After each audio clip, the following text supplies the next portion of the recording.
Nós sabemos que quem escreveu essa carta, 2 Timóteo, foi Paulo de Tarso.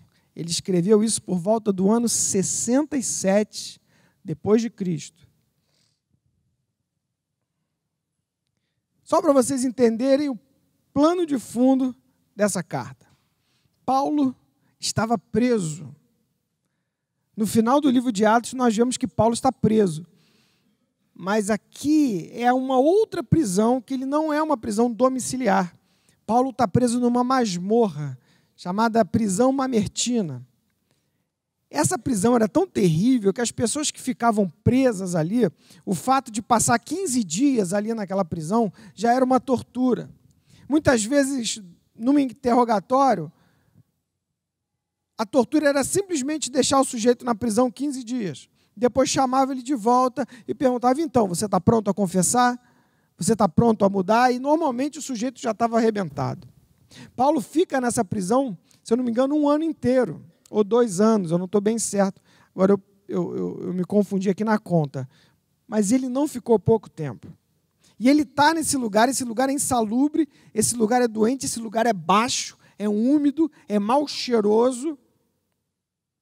Pensa bem, Paulo, já um senhor, estava lá preso.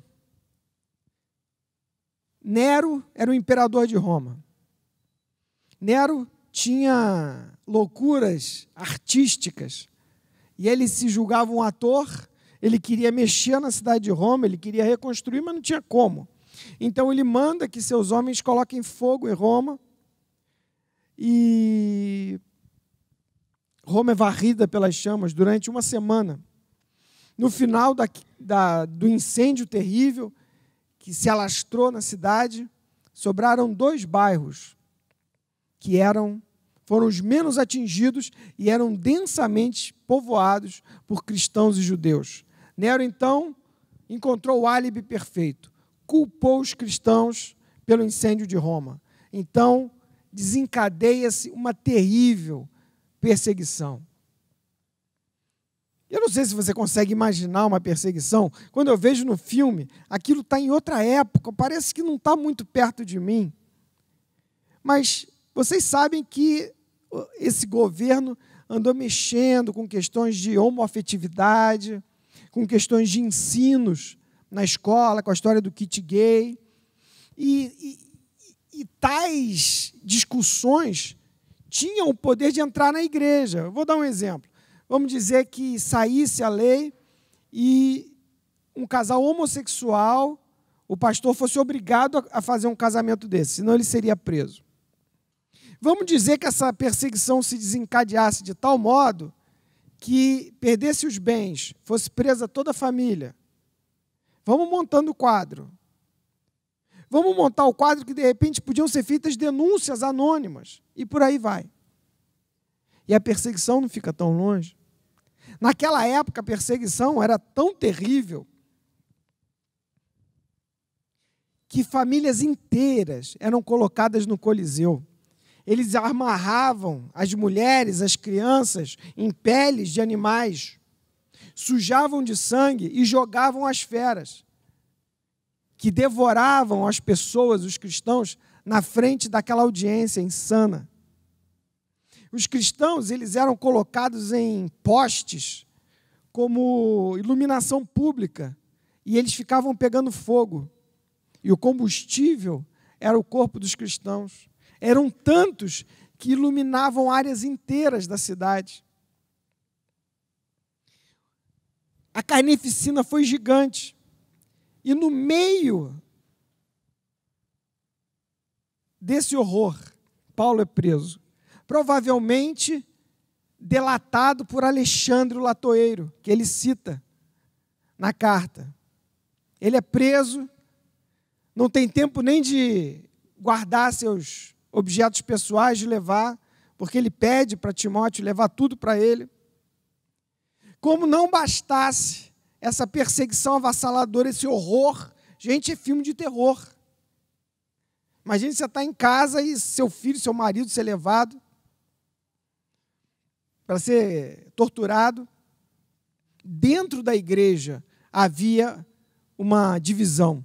dentro da igreja havia uma fragilidade. Por exemplo, hoje em dia tem pessoas de destaque. Aí tem o pastor Silas Malafaia, tem outros homens que se manifestam publicamente. E não é raro que outros cristãos critiquem aquele que está em destaque. E Paulo era criticado pelos líderes da sua época. Muitos que tinham inveja dele, muitos que tinham alguma questão, alguma pinimba teológica. De tal maneira que o inimigo não estava só lá fora, o inimigo estava aqui dentro também. E Paulo, preso, imagina, vendo ir por água abaixo o trabalho da sua vida. Ele sabia que ia morrer muito em breve. Ele diz isso. Já agora a minha hora é chegada, você é oferecido como libação. E ele precisa dar prosseguimento ao seu ministério. Qual era a esperança de Paulo de dar prosseguimento ao seu ministério? O seu discípulo Timóteo, a quem ele chama de verdadeiro filho na fé. Ok?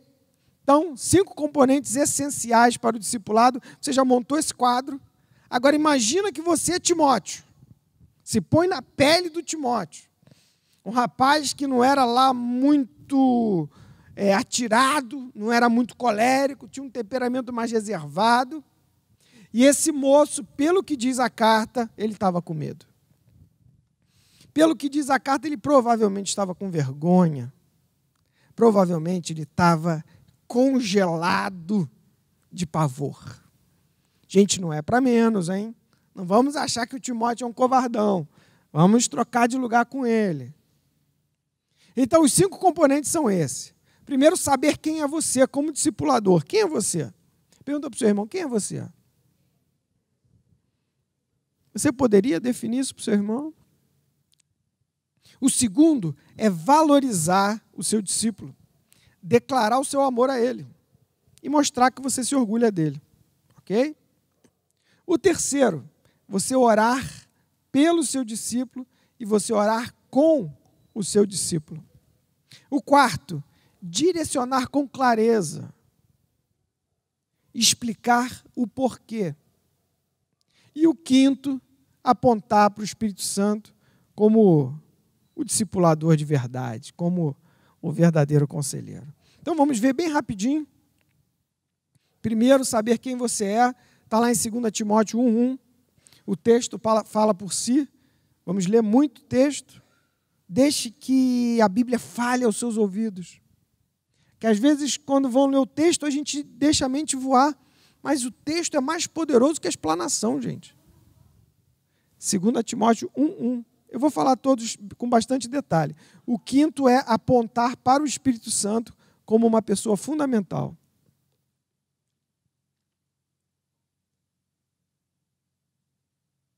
Segunda Timóteo 1:1, o texto diz assim, Paulo, veja que ele sabia quem ele era, ok? Ele se descreve, apóstolo de Cristo Jesus, pela vontade de Deus, de conformidade com a promessa da vida que está em Cristo Jesus. Note que ele não falou Saulo, ele falou Paulo. Sabe por quê? Porque ele já foi Saulo. Saul, não sei se vocês se lembram, mas Saul perseguiu Davi. Davi era ungido de Deus e Saul perseguiu e tentava matar. E Saulo é uma versão moderna do Saul. O nome é o mesmo, Saulo, é a mesma coisa. Era o nome judaico dele. E ele perseguiu ferozmente o caminho. Alguém acha para mim aí Filipenses 5:7? Pastor Franco, Atos 7:58? Se alguém achar Filipenses, pode ler.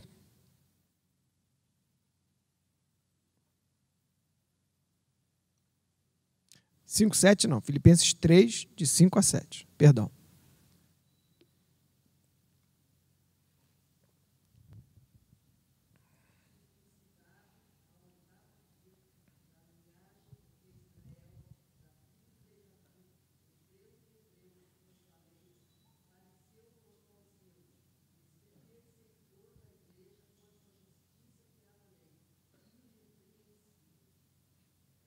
Tá bom. Tá bom. Esse era Saulo. Irrepreensível, nota 10. Não sei quantos aqui já viram um filme de espionagem e que o espião é um judeu. Dizem que eles são super competentes. Dizem que o exército mais competente do mundo é o exército de Israel.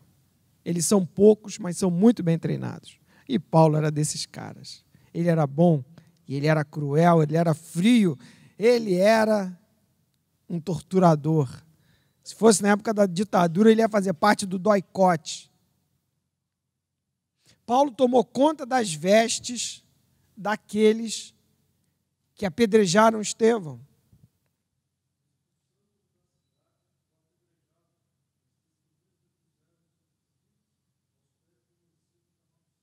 Saulo. Paulo consentia nas execuções. Montamos o quadro. Agora, note que ele não se apresenta como Saul. Ele diz, eu, Paulo. Quando que Saulo morreu? No caminho em que ele ia para Damasco, ele teve uma visão, ele viu o Senhor Jesus, ele ficou cego, ficou 3 dias sem comer nem beber, jejuando, arrependido, e então aparece um discípulo que ora por ele, ele é curado, e naquele momento ele é batizado. Ali morreu o Saulo, nasceu o Paulo. Mas repara que ele só vai ter o ministério dele reconhecido lá em Atos 13:9, 15 anos depois.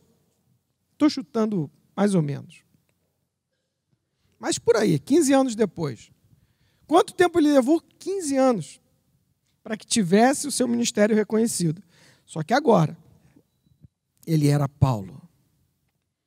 Você se olha no espelho da palavra ou não? Quem ajuda você a se olhar no espelho?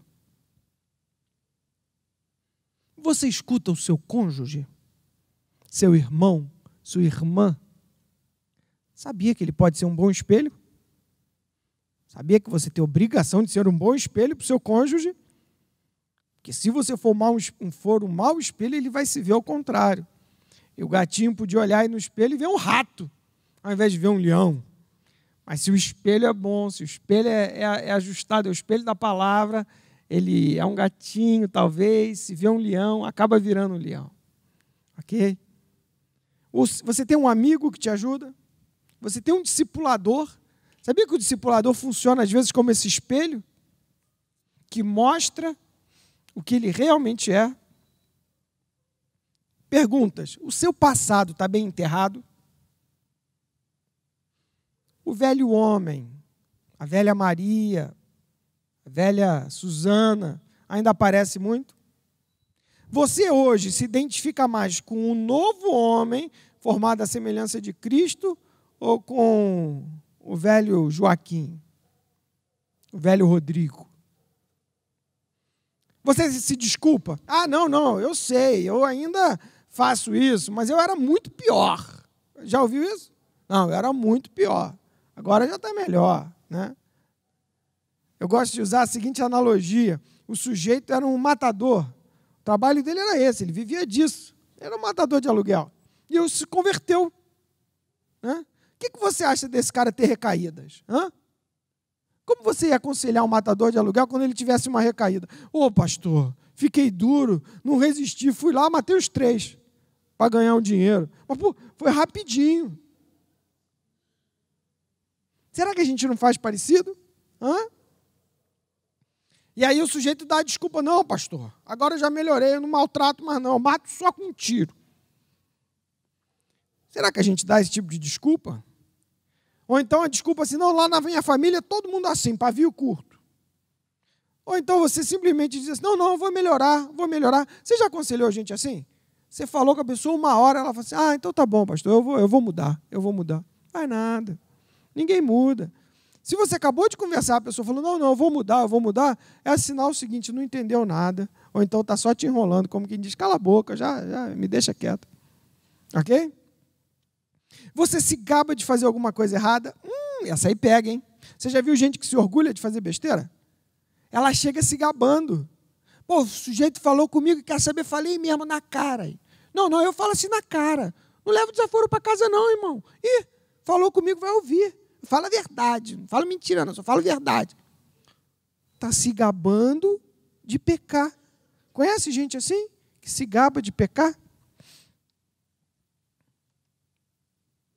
Quando você recebe alguma notícia, ou tem que fazer algo que não está totalmente alinhado com a sua opinião, como você reage? Deixa eu dar um exemplo. Um pastor recebeu a função do seu pastor principal de preparar um grupo de jovens para uma transição na igreja. Ele passou 6 meses treinando aquela turma.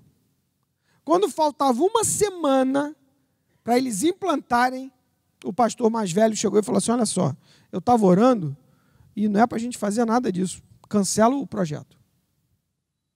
Como você se sentiria? Ok?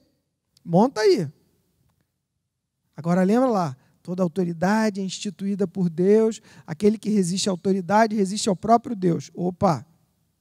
Como você reagiria? Sabe o que esse homem fez? Ele falou assim, se eu falar para eles como eu estou zangado, eles vão ficar zangados também e eu vou gerar um motim na minha igreja. Okay? Ou eu vou gerar uma antipatia deles para com o meu líder. Então ele orou primeiro, perdoou o líder, buscou mais, viu que o líder provavelmente tinha a direção exata de Deus. Sabe como ele deu a notícia? Irmãos, eu quero louvar a Deus porque Deus nos livrou de entrarmos num caminho errado. Foi na última hora, nosso pastor, graças a Deus pela vida dele, estava em oração, estava buscando e nos alertou. A gente ia se dar mal, mas louvado seja o nome do Senhor. Ele falou conosco que nós vamos para o caminho certo agora.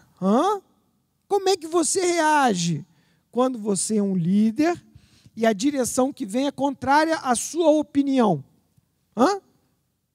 Você conta para todos os seus discípulos que você não concordou com aquilo? Sabe como é que é o nome disso? Divisão, facção, motim, rebeldia. Ok? E aí diz mais, Paulo, apóstolo de Cristo Jesus. Olha lá, era um orgulho bom, apóstolo, enviado, pessoalmente chamado.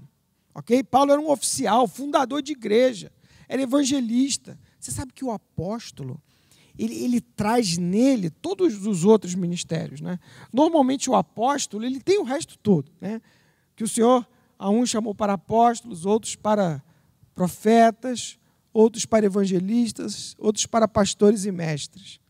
Normalmente o apóstolo tem os outros 4. Ele faz tudo com excelência, ok? E ele era isso tudo aí, fundador de igreja, evangelista, mestre, profeta, enviado para os gentios. Ele sabia quem ele é. E a minha pergunta para você é o seguinte, você está bem resolvido com a sua posição, com o seu título na igreja? Você está feliz de estar onde você está? Não digo que você deva estar acomodado, mas você está bem de ter sido chamado por Ele? Como é que está o seu coração? Repara que Paulo, ele tinha um chamado missionário, mas esse chamado missionário dele não deixava ele isolado, independente. Ele tinha uma íntima relação com a igreja de Jerusalém, com a igreja de Antioquia, que fora quem o enviara. Então, essa dependência dos líderes, ela é fundamental para a saúde espiritual do líder e dos seus liderados. Porque aquilo que está na cabeça do líder passa para os liderados. E daqui a pouco você tem uma célula toda azeda. Por quê? Porque o líder é azedo. Se o contrário for verdade, então você tem um líder feliz, um líder bem realizado, um líder bem entrosado na igreja, e a célula toda bem entrosada, feliz, realizada, cheia do Espírito. Nós temos que manter esse canal de comunicação com a nossa liderança, de alimentação e de submissão.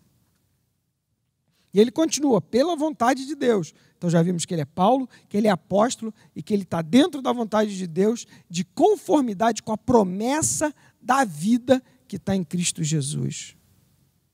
Promessa de quê? da vida. Sabe que vida é essa? Vida não criada. É aquela palavrinha, né? Zoé. Que é uma vida que não tem começo nem fim. De conformidade com a promessa da vida. Ele sabia o que ele estava representando, gente. Tem alguém aqui que é vendedor, que vende coisa? Tem, não? Nenhum vendedor? Vendedor? Nenhum? Vendedora? Vendedor? Aqui, Samuel vende também. Olha só, quanta gente que vende, que bênção. Agora imagina que o que Paulo vendia, entre aspas, era a vida que está em Cristo, vida eterna. Imagina que você tivesse o soro da juventude. Imaginou? Imagina que você tivesse a vida eterna para oferecer. E é o que você tem, a vida eterna. E é isso que Paulo trabalha. Ele sabe quem ele é, ele sabe a quem ele representa. E você, sabe para quem você trabalha? Quem é teu chefe? Teu chefe é Cristo? Você tem noção de quem é Cristo? Você sabe o que está em jogo? Já parou para ver isso? Que dentro de você não só tem a vida eterna, mas tem a semente da vida eterna, que pode ser dividida. Você já comparou o prêmio que você pode ganhar na terra com um prêmio eterno? Vamos pensar. Se você for comparar uma recompensa, vamos dizer uma recompensa muito boa que eu ganho aqui na terra, vai lá. Vou ganhar um salário de 20 mil reais para o resto da vida, mais casa paga, viagens para o mundo todo. Vamos dizer que fosse uma recompensa excelente para o resto da vida. Vamos dizer que eu vivo aí 95 anos, ó, forcei velhinho, tá? Agora compara isso, 95 com 2.000. Já não vale tanta coisa, né? Agora compara com 5.000, 10.000 anos, 100.000 anos, 1 milhão de anos. Gente, imagina que a sua recompensa não ficou nos 100 anos, ficou na eternidade. Uma recompensa para o resto da sua existência ao lado de Deus. E você sabe o que está em você que pode ser compartilhado? Primeiro item, você precisa saber quem é você, ok? Vamos ficar de pé, vocês estão começando a piscar o olho. Rapidinho, uma levantada, você pode abrir o braço, tal, sem acertar o coleguinha do lado, ok? Vamos assim. Eu falo com a vozinha meio paradinha, né? Vocês vão ficando com sono, mostrando figurinha. Quando eu tinha aula de História da Arte, o cara tinha que passar o slide, não tinha data show, e era com a luz apagada, era uma loucura. O cara passava slide com a luz apagada. Gente, acho que era 80% da sala dormia na aula de História da Arte. Pode sentar. Então, primeiro item, você precisa saber quem é você. Segundo item, você precisa valorizar o seu discípulo. Vamos falar juntos, valorizar? Ô, glória, saiu na pressão. Declarar o seu amor ao seu discípulo e mostrar que você se orgulha dele. E aí a primeira pergunta, você tem um filho Timóteo? Pergunta para a pessoa e a pessoa vai te dizer quem é o filho Timóteo dela. Pergunta assim, você tem um filho Timóteo? Fala para ele o nome do seu filho Timóteo.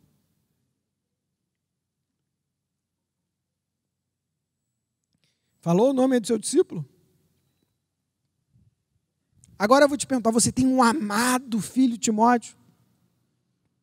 Você tem para quem passar o bastão? Você tem quem vai dar continuidade no seu ministério?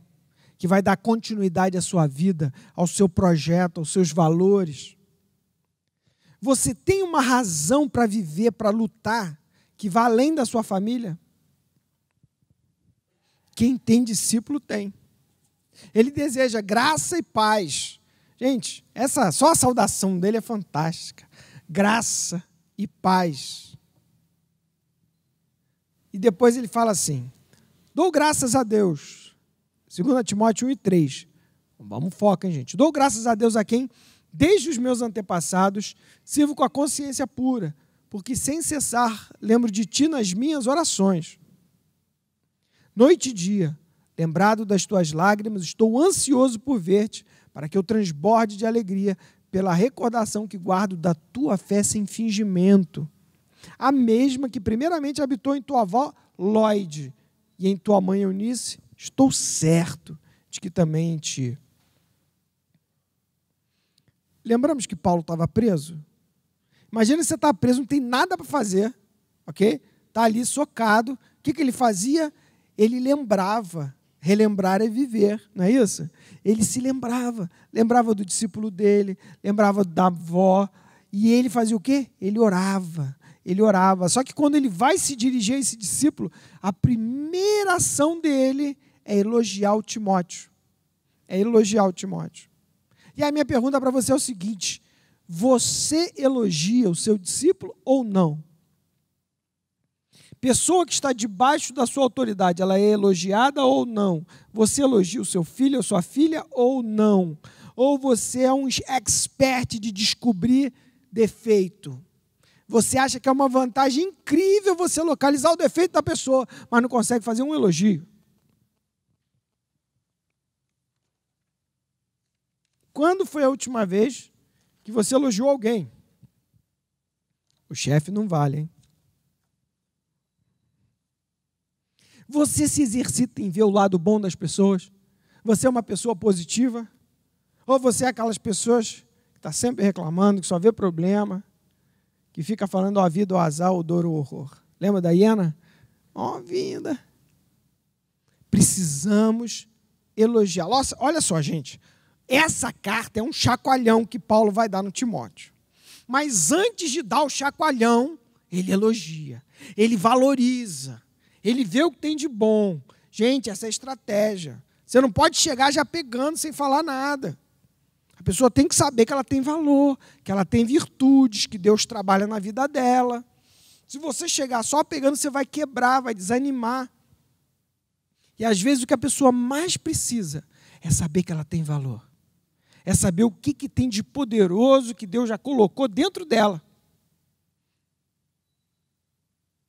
Vamos lá, um desafio. Olha para a pessoa do seu lado e fala assim, rapidinho de cabeça, uma coisa que você vê de bom nela. Olha lá. Você faz.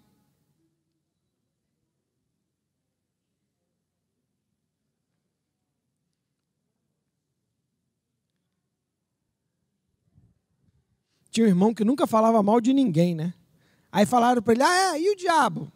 Aí ele falou assim, não, ele é perseverante. Ok? Então a gente tem que ser assim, sempre ver o lado bom das pessoas. Terceiro conteúdo, você precisa orar.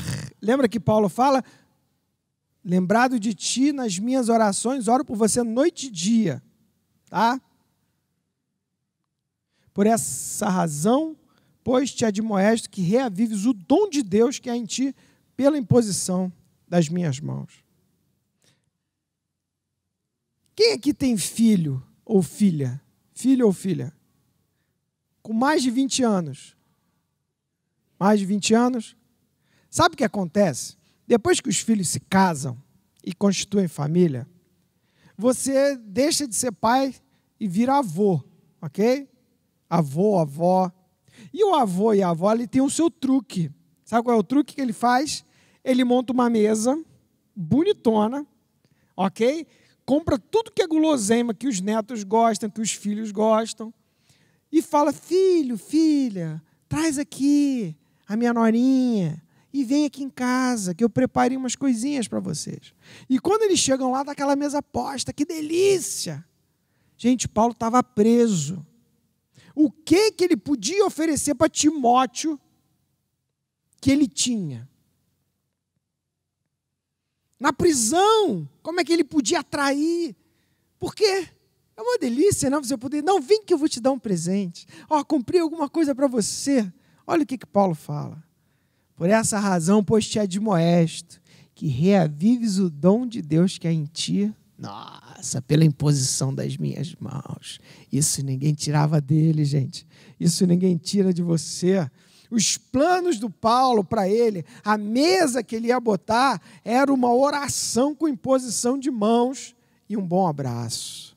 Ó, você monta isso na cabeça. Timóteo ia andando pelo caminho e ia lembrando, cara, Paulo vai orar comigo. Toda vez que ele ora, gente, é uma loucura, é uma presença, é uma delícia. Vou ler esse texto. Conta-se que Tomás de Aquino, o doutor evangélico da igreja romana, ao visitar o Papa Inocêncio IV, este, depois de lhe haver mostrado toda a fabulosa riqueza do Vaticano, disse, fazendo alusão às palavras de Pedro ao coxo da Porta Formosa: vês, Tomás, a igreja não pode mais dizer como nos primeiros dias, não tenho ouro nem prata. Aí Tomás disse, é verdade, mas também não pode mais dizer, levanta e anda. Paulo podia. Ele não tinha ouro, ele não tinha prata, mas ele tinha a presença poderosa de Deus e ele sabia que ele podia oferecer isso. Querido, isso é muito mais precioso. Você tem isso? Você pode orar pelo seu discípulo? Deixa eu te falar, não deixa ele sair do encontro contigo sem fazer uma oração. Teve um dia que eu fiquei numa angústia, eu fiz o discipulado, chegou um outro irmão para conversar com o meu discípulo, e ele ficou conversando, e eu queria orar por ele, e não consegui. Desisti, falei, esse outro irmão não vai embora nunca, eu não vou conseguir orar por ele. Fui embora contrariado. Mas você tem que orar pelo seu discípulo, não deixe ele embora sem fazer uma oração, sem ele sair com uma bênção nas costas. Deus te usa para abençoar, querido. Você é bênção, é fonte de bênção. E aí ele fala, porque Deus não nos tem dado espírito de covardia. Ai, ele falou, não precisava ter falado. Todo mundo sabia que o Timóteo estava com medo. Ele não precisava ter dado o nome aos bois, gente. Que isso? Paulo, sai brincar não? Ele ainda nem está falando direto, ele está só dando uma de leve, ele está passando de lado, assim, ó. Não, porque Deus não nos tem dado o espírito de covardia, mas de poder, de amor e de moderação. Queridão, queridona, na hora do discipulado, você tem que dar nome aos bois, ok? Tem gente que faz discipulado, a pessoa conta um problema, ele conta uma história, achando que o discípulo vai entender que aquela história vai trazer a resposta que ele precisa. Às vezes o discípulo não entende nada. Fala, meu Deus, que história maluca, esse negócio não tem nada com nada. Esse cara é doido, eu falo com ele um negócio, ele me responde outro. Querido, deixa eu te ajudar. Seja claro. Dá nome para o pecado. Ok? Dá nome. Oh, queridão. Mas olha só, o Paulo deu nome, ok? Mas olha o que ele fez, olha o truque. Ele falou, Deus não te deu espírito de covardia. O que ele falou? Deus? Não nos tem dado. Olha só, ele se incluiu. Não é bonito isso? O discípulo está acovardado. Você não está. Mas você já sentiu medo alguma vez. Então você se coloca ao lado dele e fala, querido, Deus não nos tem dado espírito de covardia. Se coloca do lado do seu discípulo. Desce do pedestal. Para de se fazer de importante, de santarrão, de eu não peco, eu não tenho esse problema. Se bem que ele podia até não ter, ok? Mas o Paulo se incluiu. Uma das maneiras de você deixar seu discípulo à vontade é você compartilhar com ele as suas fraquezas, ok? Não, querido, é assim mesmo. Eu também tenho problema. Eu também já tive alguma coisa parecida.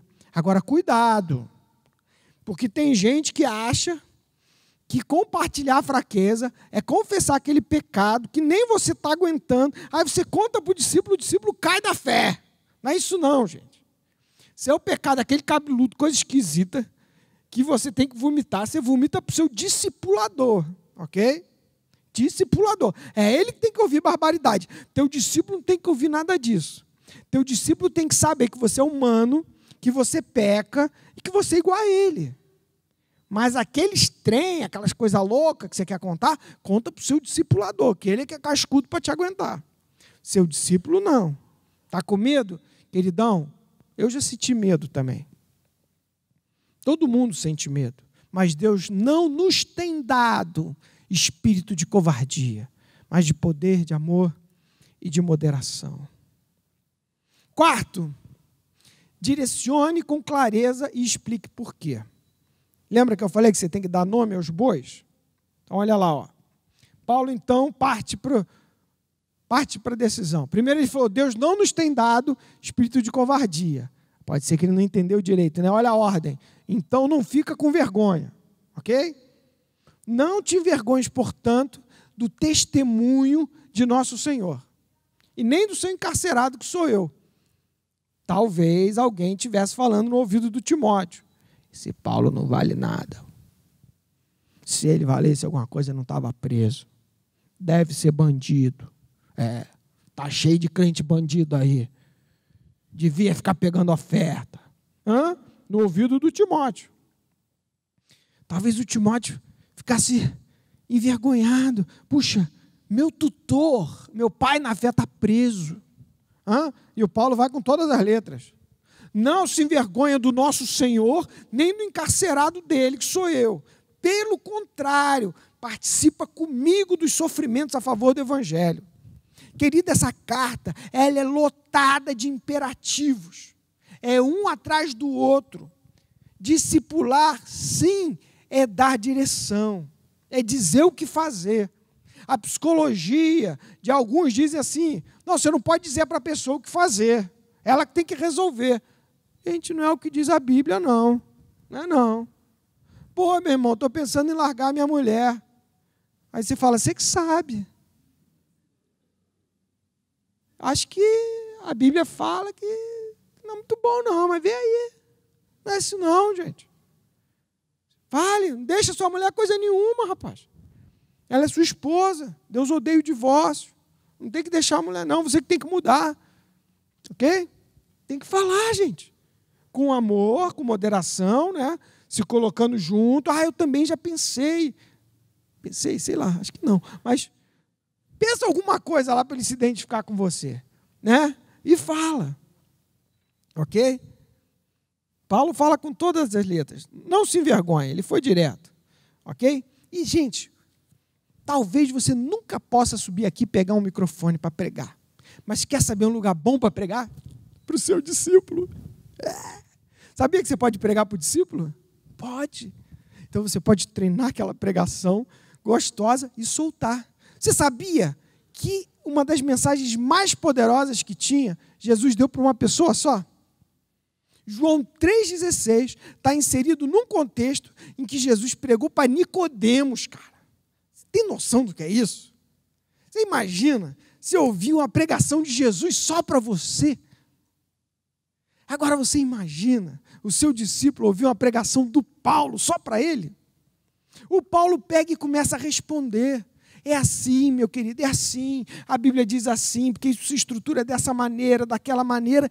Ensina, querido, prega. A samaritana ouviu, uma palavra que até hoje eu bebo daquilo, que delícia, foi só para ela. Sermão da montanha, né? Vendo Jesus as multidões, subiu ao monte. E como se assentasse, ele pregou para quem? Aproximaram-se os seus discípulos. Pregou para os discípulos. Querido, lugar de pregar, bom, é para discípulo. Deixa ele comer. Não sei se vocês sabem, mas o pastor Josué, quando ele tem um texto que está formigando na cabeça dele, sabe o que ele faz? Ele chama os discípulos dele. Aí fala assim, querido, estou lendo um texto, e aí ele começa a pregar para você. Sério. Ele treina contigo a pregação. Aí quando você sai dele chorando, pregação boa mesmo, tal. Aí daqui a pouco ele está pregando para o Douglas, está pregando para outro. Prega, querido, prega. Aquilo que Deus falou contigo, divide. e que nos salvou e nos chamou com santa vocação, não segundo as nossas obras, mas conforme a sua própria determinação e graça, que nos foi dada em Cristo Jesus antes do tempo eterno. Querido, o fato de você ser chamado por Deus para ser líder de célula, não é que você é bom, não é que você é a maravilhosa mulher de Deus. Não. Aqui, ó. Não segundo as nossas obras. Ele chamou com santa vocação. Mas, queridão, queridona, é por causa dele, não é por causa de ti, não. Não fica se achando, não. É ele. Por um lado é bom você saber que não é você, e por outro você fala assim, bom, então eu não tenho que fazer tudo, né? Mesmo porque esse negócio de célula, se Deus não entrar no negócio, não roda, né? Não sei se vocês já repararam. Você faz tudo certinho, não aparece ninguém. Fala, meu Deus, o que está acontecendo? Aí você usa outra estratégia. Horrível. Mais uma estratégia, nada acontece. Aí você resolve fazer uma coisa que você devia ter feito desde o começo. Você começa a orar. Deus, faz, abençoa, fulano, fulana, cicrana, e daqui a pouco o negócio começa a funcionar. Aí você descobre que sem ele não vira. Sem Deus atuar, o negócio não funciona. Ele tem que estar na jogada. E olha só, e agora essa graça foi manifestada pelo aparecimento do nosso Salvador Cristo Jesus, o qual não só destruiu a morte, como trouxe à luz a vida e a imortalidade mediante o Evangelho, para o qual eu fui designado pregador, apóstolo e mestre. Novamente, você sabe para quem você trabalha? Vou só dar uma palhinha aqui. Ó. Pelo aparecimento do nosso Salvador, ok? Cristo, Messias, Jesus, tem nome, apareceu na história. O que ele fez? Ele destruiu a morte. Que é isso? Você trabalha para quem? Para o cara que destruiu a morte. O cara que desativou a morte. O cara que tornou a morte coisa boba. O cara que garantiu que você tem vida eterna e vai ressuscitar. Para quem você trabalha? Eu trabalho para Cristo Jesus, o Salvador. Ele trouxe à luz a vida e a imortalidade. Por meio de quê? Do Evangelho. Que Evangelho? Que você prega.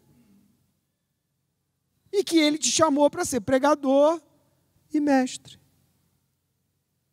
Você sabe a quem você representa? Tem noção disso? Gente, se a gente estiver entendendo isso, a gente sai daqui quicando. Você representa aquela pessoa que conquistou a morte. O cara chega com a revólver na sua cabeça e fala, me dá a carteira, senão eu te mato. Você pensa duas vezes que nada, toma, leva tudo, leva a roupa, leva o que você quiser, meu filho. Por quê? Porque não tem nada pior para nós na terra do que a morte, que mais cedo ou mais tarde vai nos alcançar. E de repente você representa aquele que venceu a morte e que diz que quem recebe ele tem vida eterna. É para ele que você representa, é a ele que você representa. E por último, a quinta característica do seu discipulado, você tem que apontar para o Espírito Santo. Se o seu discípulo depender mais de você do que do Espírito Santo, você fez um péssimo trabalho. Você montou um vampirão existencial que precisa te ligar para fazer tudo. Você treinou um preguiçosão que não tem preguiça de orar. Por quê? Eu pergunto para o meu discipulador, vou orar para quê? O cara já sabe. O cara ora, amigo, faz jejum. Para que eu vou orar?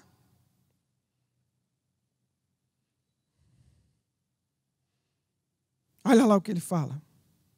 Guarda o bom depósito mediante o Espírito Santo que habita em nós. Esse Espírito Santo, ele é uma pessoa. O seu discípulo tem que sair dali resolvido a conversar, a conviver, a debater, a compartilhar com essa pessoa, o Espírito Santo que habita em nós. Essa habitação para o Paulo era um negócio tão louco, que ele dizia que a certeza que ele tinha do resgate era o penhor, que o penhor que Deus tinha colocado nele era a presença do Espírito Santo. Então, quando ele ficava na dúvida, se passasse pela cabeça dele alguma dúvida a respeito do Evangelho, a respeito da morte, a respeito da ressurreição, ele falava, cara, tão certo como esse Espírito Santo está aqui dentro de mim, tudo que Deus disse é verdade. O penhor, esse Espírito Santo que habita em nós. Sem o Espírito Santo, não tem vida cristã.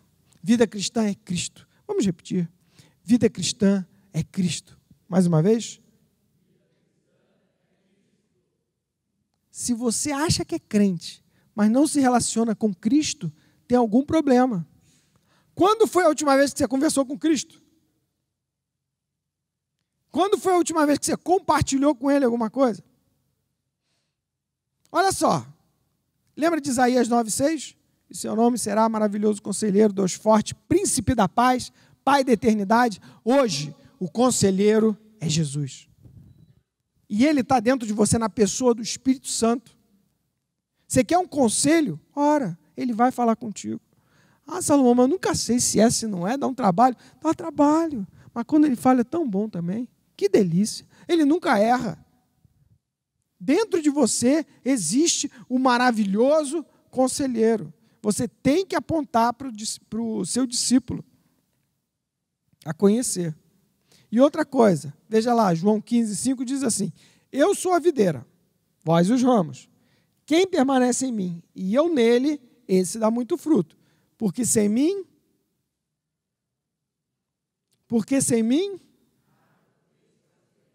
gente, nada é muito, cara. Quer dizer que sem Jesus, nada. Eu costumo dizer o seguinte, eu consigo fazer besteira. Sem Jesus eu consigo fazer várias besteiras. Você pode dizer, sem mim nada de bom podeis fazer, ok? Porque tranqueira e atrapalhada, acho que com a gente mesmo, né? Se você quer acertar, você tem que estar ligado na videira. Seu discípulo não está sozinho, ok? Eis que estou convosco todos os dias até a consumação dos séculos. E vamos ficar por aqui, antes que vocês despenquem nas cadeiras. Vamos só repassar aqui os 5 pontos.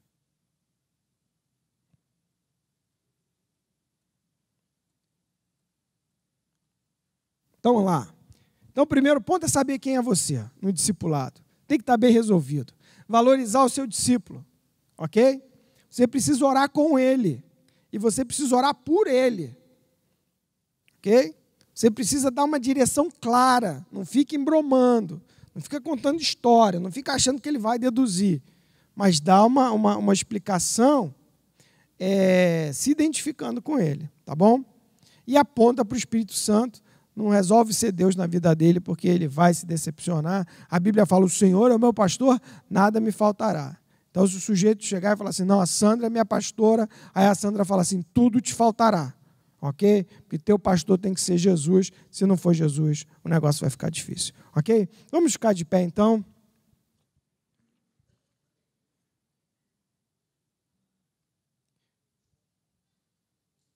Eu não sei como é que está o seu discipulado. Está faltando algum fator desses aqui, ok? Mas vamos aproveitar para fazer uma oração e pedir ao Senhor para nos ajustar, para que a gente consiga aprender com o Paulo, né, como é que era o discipulado dele. Vamos orar então? Coloque diante do Senhor o que precisa acertar aí. Senhor, muitas vezes a gente fica complexado, não sabe direito quem é a gente, não está satisfeito com a nossa posição, aqui ou ali. E esse pus acaba passando, Senhor. Senhor, queremos estar bem, queremos estar gratos, queremos nos lembrar de todos os teus benefícios, Senhor. Queremos valorizar, Senhor, aquela pessoa que o Senhor nos confia, elogiando, Senhor, reconhecendo o valor, vendo os dons, os talentos que o Senhor colocou nela, Pai. Ajuda-nos, Senhor, a lembrar de orar, Pai. para aqueles que o Senhor nos confiou, Pai, para cuidar. Ajuda-nos, Senhor, a orar com a pessoa. Ajuda-nos, Senhor, a ser instrumentos de ânimo, de correção, de bênção na vida das pessoas, daqueles que são teus filhos, Senhor. Senhor, ajuda-nos a entender o problema, a direcionar com clareza, a sermos gentis, Senhor, a tratarmos bem, assim como o Senhor nos trata bem. Senhor, e acima de tudo, que possamos mostrar o caminho para uma vida de intimidade contigo, Senhor. Que não seja só uma palavra, uma ordem, mas que seja um caminho que a gente já percorre e que a gente diz, vem comigo, eu vou te mostrar como faz. Capacita-nos, Senhor, com teu Espírito. Eu te peço em nome de Jesus. Amém.